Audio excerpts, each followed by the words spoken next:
Listen to two guys in Minnesota laughing about how heavy the suitcase full of $2 million in $100 bills is. It feels like it's about 50 pounds, one of the guys said. Meanwhile, Aimee Bock and her boyfriend spent $2,300 a night on Las Vegas hotel rooms, paid for with the lunch money for the children of Minnesota. If it were you, would you have used your authority to protect the hungry children, or would you have brought a new Mercedes-Benz SUV as a getaway car for the largest COVID relief heist in American history? Could you have lived with yourself knowing that your business profit was literally stolen from the mouths of hungry children? I'm Marion B. I have an MBA in Finance and Accounting, and in today's MBA Audit, we're deconstructing Minnesota's $9 billion Somali daycare scandal. It is a total collapse of state oversight, an institutional fracture so deep it converted Minnesota into a global headquarters for washing $250 million in taxpayer loot. The Department of Justice has officially labeled the Feeding Our Future case as the largest pandemic relief fraud scheme in the U.S. I'm joined by Nyra, a forensic auditor who tracks the specific moment an organization undergoes internal control dissolution. The beautiful $500,000 Rolls-Royce convertible was driven by Aimee Bock's boyfriend, who had no license, all paid for with taxpayer dollars. While children in Minneapolis relied on school lunches, Bock was allegedly overseeing the logic system failure where her boyfriend, Empress Malcolm Watson Jr., received over $1 million for handyman services while they shopped at Louis Vuitton and stayed at 5-star resorts. Notice the 2020 peak of public trust, a time when federal funds were wide open. Now look at the ledger insolvency of 2026. Nyra, the ledger shows a $250 million gap. Was this a math error or a disappearing act? It was a disappearing act, Marion. Aimee Bock didn't just sign checks. She signed off the American dream for her co-conspirators. She ran the organization like the mafia, wanting some of the money she made with her gang of thieves back. Site operators like Bashir Ali of Fairbolt cried on the stand about paying $30,000 in monthly kickbacks to Aimee Bock. Bock was allegedly on FaceTime calls verifying the cash was in hand. It's a kickback pipeline that funded her Porsches and vacation villas, while daycare sites were literally empty with no rooms of children. The echo of this fraud shows a staggering contrast in this Minnesota community. On one side of Lake Street, families were standing in bread lines. On the other side of the street, Salim Saeed and Abdulkadir Salah were using a safari group to siphon $16 million to buy a $1.1 million mansion in Plymouth with an indoor basketball court. Analyze the drive here, Nyra. Was this a need for survival or a prestige parasite mentality? It was pure arrogance, Marion. They treated the pandemic money like a jackpot. Salim Saeed went from a mediocre Amazon driver to a multimillionaire overnight. They were buying new Silverados and Rolls Royces while claiming to serve 5,000 meals a day from a restaurant kitchen that couldn't even fit 50 people. The juiciest part? They actually sued the state for racism to keep the money flowing when auditors got suspicious. Prosecutors had showed a photo of Bock making a $30,000 cash withdrawal. Was she the gatekeeper or the beneficiary? She was both. Even if she didn't drive her co-conspirators' Lamborghini, she helped fund it with the fraud. She was the unwilling passenger in all of it.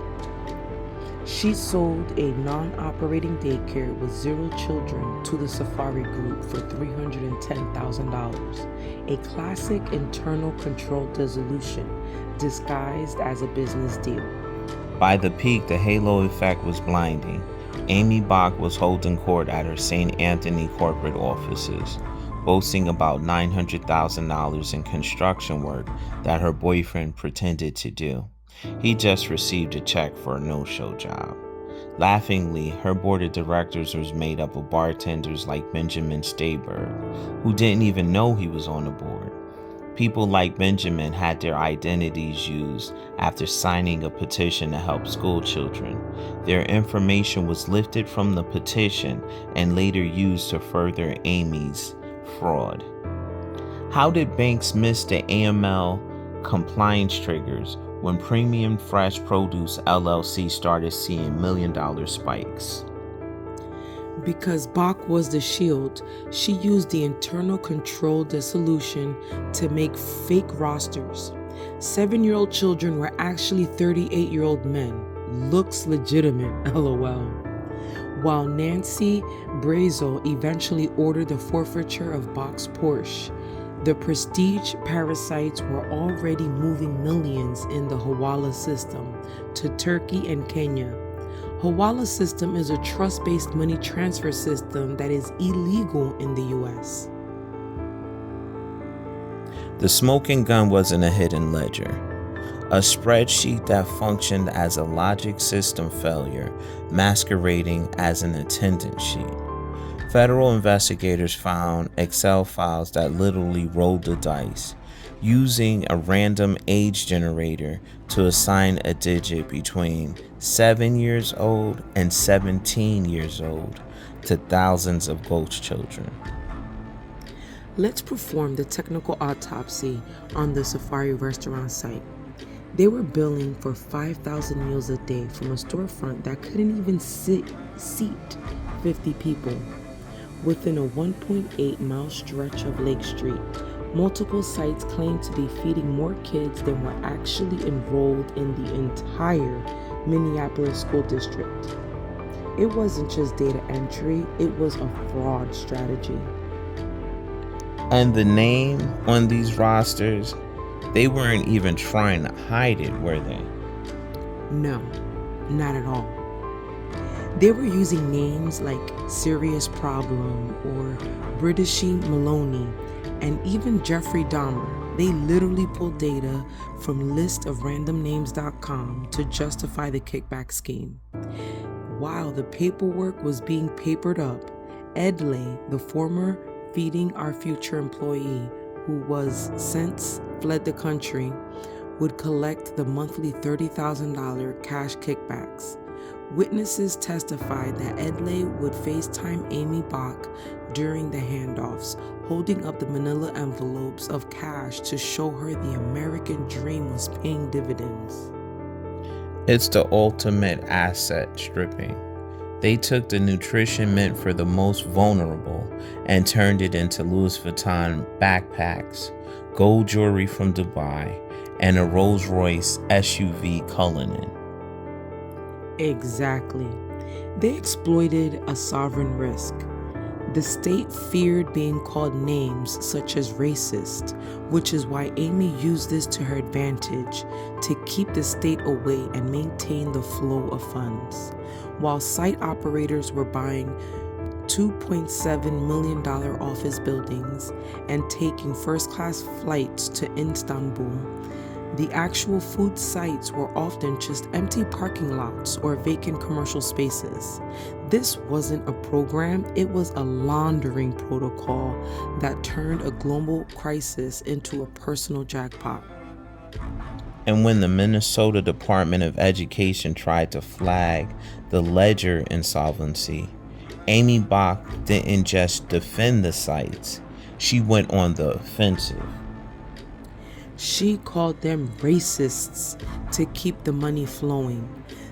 That moral crossroads we talked about, she chose the kickback pipeline every single time, leading to the largest pandemic fraud in U.S. history. As of today, the official numbers tell a grim story.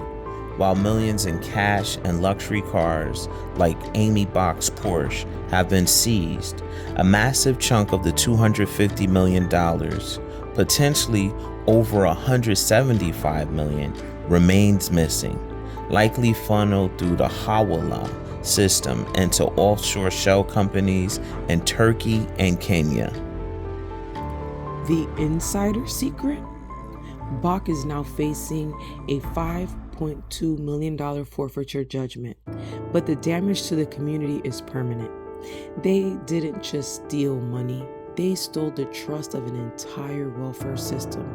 The real victims were the children. We'll call it a logic failure system. The exact moment $250 million in federal money is turned into a private garage of Mercedes Benzes, Porsches, and Lamborghinis. Aimee Bock looked the state in the eye, called them racist, and demanded more money, while her co-conspirators were racing Lamborghini SUVs through the streets of Las Vegas. She could have run a daycare that actually changed lives, but she didn't. I'm Marion B, and this was the MBA Audit.